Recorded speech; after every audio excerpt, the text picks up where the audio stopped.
반갑습니다. 송규준입니다. 일전에 제가 영상에서 현재 지금 이재명 후보는 자기가 천국에 있다고 생각을 하겠지만 마지막 경선에서도 이기고 그리고 이낙연과의 갈등도 있었지만 결국에 이낙연이 승복하고 다 그냥 모든 것들이 정리가 돼서 더불어민주당 유일한 지금 단일 후보가 됐으니 천국에 있다라고 생각을 하겠지만 이거는 결코 천국이 아니라 천국을 가장한 지옥일 것이다. 이렇게 제가 말씀을 드렸습니다. 그 근거로 제가 말씀을 드렸던 게 문재인 대통령이 보이는 반응이 좀 심상치 않고 그리고 가장 결정적으로 친문 세력, 대한민국의 586 운동권 세력이 그렇게 호락호락하지 않을 것이다. 이렇게 제가 말씀을 드렸는데요. 그 얘기가 벌써부터 현실로 나타나고 있습니다. 우선 제일 첫 번째, 현재 지금 친문 세력이 조국에 보이고 있는 반응을 좀 보시면은요. 지금까지 숱한 의혹이 있었던 게 조국이었습니다. 그리고 몇 가지는 그냥 단순한 의혹이 아니라 벌써부터 진실로 밝혀지고 있는 중이죠. 그러나 이렇게 진실이 밝혀지고 있음에도 불구하고 친문 세력들은 조국을 내치는 것이 아니라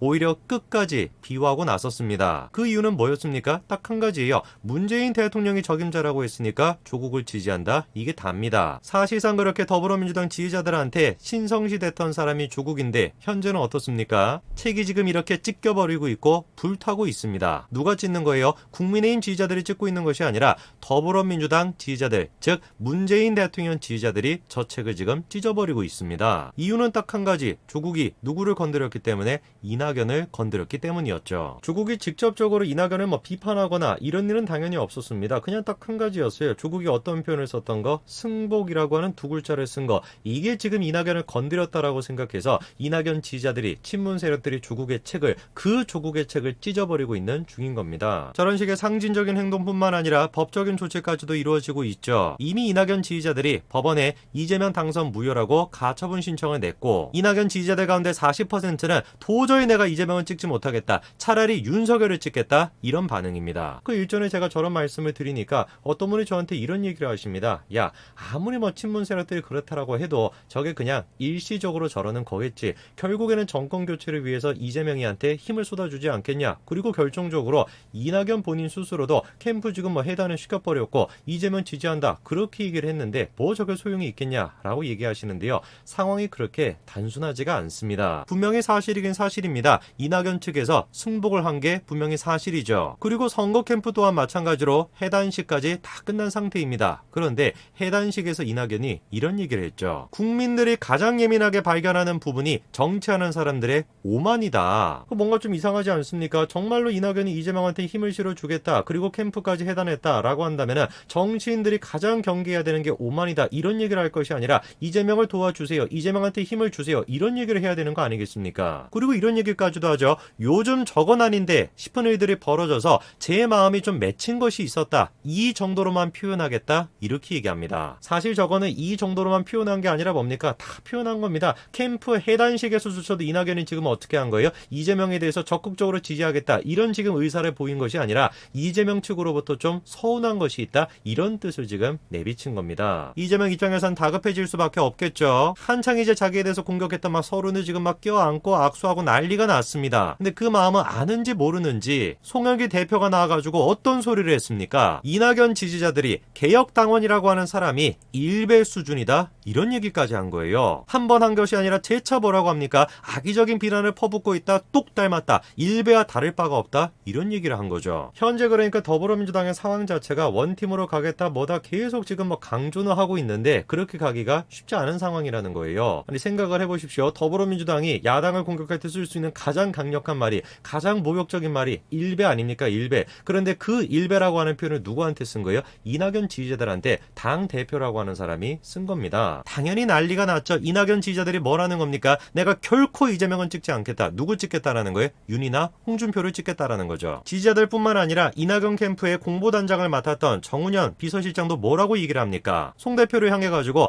인생 선배로서 하는 얘기인데 송영길 언행처신 똑바로 해라. 제 역할과 소임을 다하지 않은 대가 반드시 치르게 될 것이다. 이 정도 얘기까지 합니다. 상황이 지금 이런 상황인데 무슨 놈의 원팀입니까? 원팀이 아니라 팀으로만 있어도 지금 다행인 상황이죠. 완전히 지금 적인 거 아닙니까? 왼수입니다. 왼수. 이재명 입장에선 건너야 되는 산이 너무 많은 거죠. 친문 간의 갈등 그것도 넘기 힘든 산인데 또 넘기 힘든 산이 뭡니까? 대장동 사건입니다. 그리고 이 대장동 사건에 대해서 여당 내부에서 어떤 얘기까지 나오고 있냐. 사실상 이재명이 낙마할 것이다. 이런 지금 얘기까지 나오고 있습니다. 검찰 수사 과정에서 혹여라도 배임 혐의나 돈 관계가 드러나게 된다면 낙마 가능성을 배제할 수가 없다는 거죠. 그래서 여권 내부에서는 아직은 때가 이르지만 라고 얘기하기는 합니다만 후보 교체 상황도 대비는 해야 하는 것 아니냐 이런 얘기가 나오고 있습니다. 아직은 때가 이르지만 이런 지금 조건을 붙여놓기는 했습니다만 한창 지금 대선이 진행되고 있는 와중에 여당 쪽에서 야당도 아니라 여당 쪽에서 후보 교체를 생각해봐야 되는 거 아니냐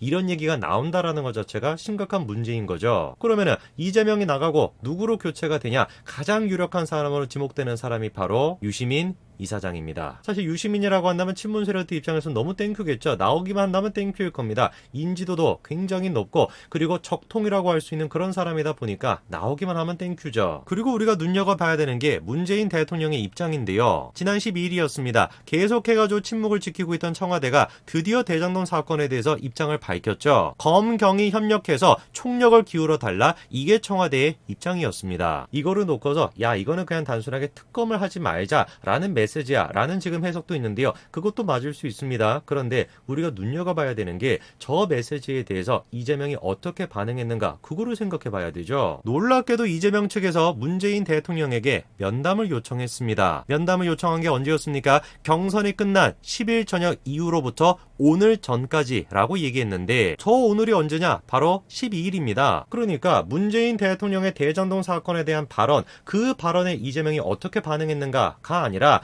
이재명이 면담 요청을 했던 거 그거에 대해서 청와대가 어떻게 반응했는가 그거를 생각해 봐야 되는 겁니다. 면담 요청은 12월 전에 이루어졌다고 청와대가 밝혔습니다. 그리고 대장동 사건에 대해서 철저하게 수사하라 라는 입장을 내놨던 게 12일입니다. 사실상 그러다 보니까 일각에서 지금 얘기가 나오는 것처럼 문재인 대통령이 이재명의 대장동 사건에 대해서 굉장히 지금 유심하게 지켜보고 있다라고 한 해석이 오히려 타당할 수가 있겠죠. 이런 와중에 문재인 대통령과 이재명은 지역 균형발전 행사장에서 광역단체장들과 같이 만남을 가졌습니다. 행사 중에는 따로 얘기를 나누거나 인사를 하지 않았고요. 기념사진을 찍을 때 짧게 문재인 대통령이 축하 인사를 전했다고 합니다. 아직까지 청와대는 이재명 후보의 면담 요청에 대해서 협의 중이 라고만 밝혔습니다. 만날 수도 있고 안 만날 수도 있다라는 것인데요. 이재명 후보 입장에서는 문재인 대통령이 만나주냐 안 만나주냐 이것만으로도 큰 의미를 가질 수밖에 없을 겁니다. 그리고 신경 써야 되는 게 한 가지가 또 있습니다. 바로 국정감사인데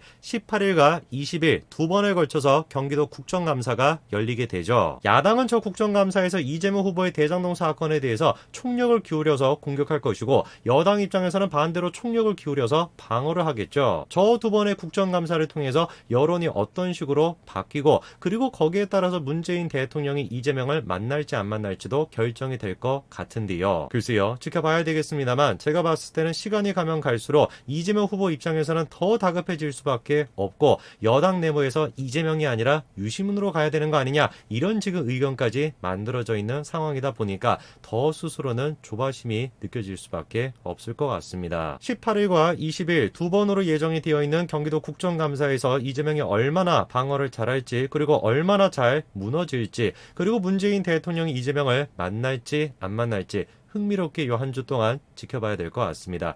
여기까지 말씀드리겠습니다. 감사합니다.